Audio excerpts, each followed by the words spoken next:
Crash Course Philosophy is brought to you by Squarespace. Squarespace, share your passion with the world.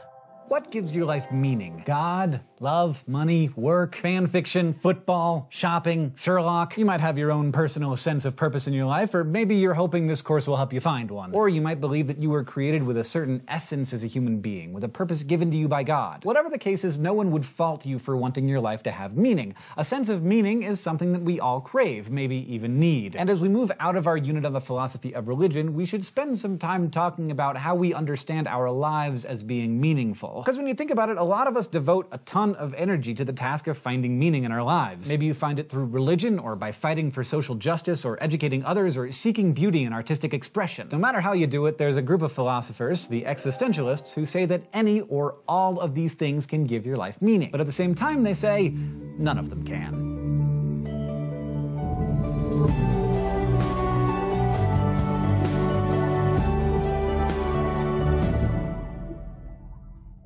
As you know by now, philosophy is about the dialectic. Someone puts forth an idea, and then someone else responds to it. Sometimes the response comes right away. In other cases, it takes thousands of years. Way back in ancient Greece, Plato and Aristotle took it as given that everything has an essence, a certain set of core properties that are necessary or essential for a thing to be what it is. If those properties were missing, then that thing would be a different thing. For instance, a knife could have a wooden handle or a metal handle, it really doesn't matter. But if it didn't have a blade, it wouldn't really be a knife anymore. The blade is the essential property of the knife because it gives the knife its defining function. Now, Plato and Aristotle thought that everything has an essence, including us, and they believed that our essences exist in us before we're even born. So by this thinking, part of what it means to be a good human is to adhere to your essence. Now, you may or may not know what your essence is, and you might be great at living up to your essence, or you may be awful at it. But the important thing is that your essence gives you a purpose, because you were born to be a certain thing. This belief, known as essentialism, was the standard view of the universe all the way up until the late 19th century, and it's still accepted by many people today. But in the late 1800s, some thinkers started to challenge the idea that we are imbued with any essence or purpose. German philosopher Friedrich Nietzsche, for example, embraced nihilism, the belief in the ultimate meaninglessness of life. But by the mid-20th century, the path had been paved for French thinker Jean-Paul Sartre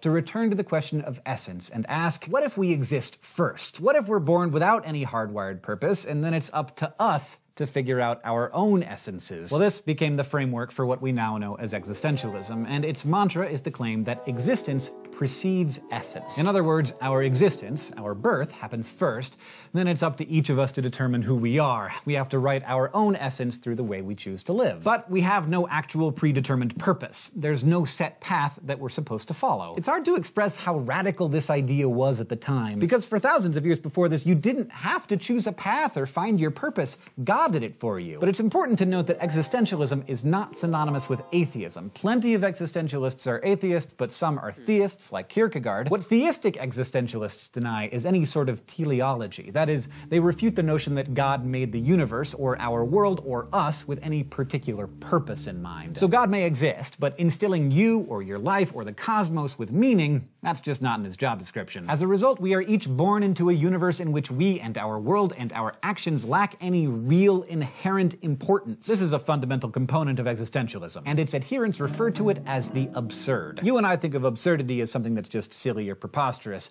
but for existentialists, absurdity is a technical term. It's how they describe the search for answers in an answerless world. We are creatures who need meaning, but we're abandoned in a universe full of meaninglessness. So we cry into the wilderness and get no response, but we keep crying anyway. That, for an existentialist, is the definition of absurd. Since there's no teleology, the world wasn't created for a reason, and it doesn't exist for a reason. And if there's no reason for any of this, then there's also no absolutes to abide by. There's no cosmic justice, no fairness, no order, no rules. Now, existentialism has its roots in late 19th century thinkers like Kierkegaard and Nietzsche, but it really came into its own during and after World War II, as the horrors of the Holocaust led many people to abandon any belief in an ordered world. And who could blame them? When Nazis became possible, meaning became much harder to find. But Sartre faced meaninglessness head-on and explored one of the most agonizing aspects of existentialism. Not the world's lack of meaning, but its terrifying abundance of freedom. To most of us, freedom sounds pretty great, but Sartre thought that we are painfully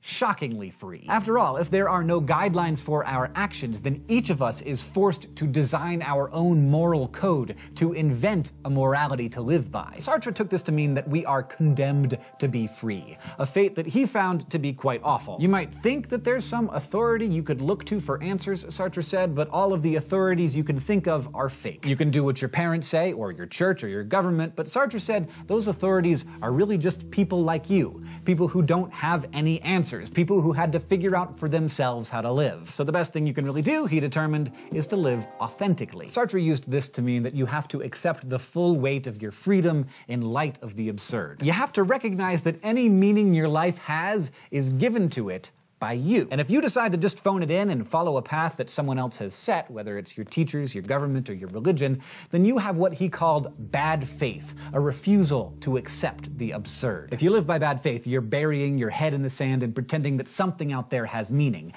that you didn't give it. Which brings us to this week's Flash Philosophy. Let's go to the thought bubble. Sartre explained these ideas through an anecdote about one of his students who faced a difficult decision. The young man was at a crossroads in his life. He could join the military during wartime and go off and fight for a cause that he believed in, and he wanted to do this. He thought it was right. But he also had an elderly mother who was all alone except for him. If he went to war, he'd leave her behind, and that seemed wrong. So he could stay with her and let others fight for justice, or he could go off to war and leave his mother to herself, and likely never see her again. The young man felt a sense of duty to both his cause and to his mother, but he could only serve one. Moreover, if he went to war, he'd just be a very small part of a really big cause. His contribution probably wouldn't be great, but he would be contributing to something that would affect millions of people. But if he stayed behind, he'd make an enormous difference in just one person's life. Thanks, Thought Bubble. So what's the answer? Sartre said the whole point of this young man's decision was that no one could give him an answer. In fact, there was no answer until the man chose one for himself. No moral theory could help him decide because no one else's advice could lead him to a decision that was truly authentic. So his choice, no matter what it was the only true choice, provided that he made it authentically, because it was determined by the values he chose to accept. A lot of people think existentialism paints a pretty bleak picture of the world. In fact, the French philosopher and novelist Albert Camus went so far as to say that the literal meaning of life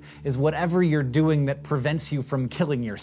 But most existentialists would remind you that the world and your life can have meaning, but only if you choose to assign it. If the world is inherently devoid of purpose, you can choose to imbue it with whatever purpose you want. So no one can tell you if your life isn't worth anything if you, say, don't have children, or don't follow a lucrative career path, or achieve whatever standards your parents hold you to. And this works not just on an individual scale, but on a global one too. If the world is going to have any of the things most of us value, like justice and order, we're going to have to put it there ourselves, because otherwise, those things wouldn't exist. So a worldview that looks bleak to some may to others seem almost exhilarating. Today, I hope you enjoyed as much as I did learning about essentialism and its response, existentialism.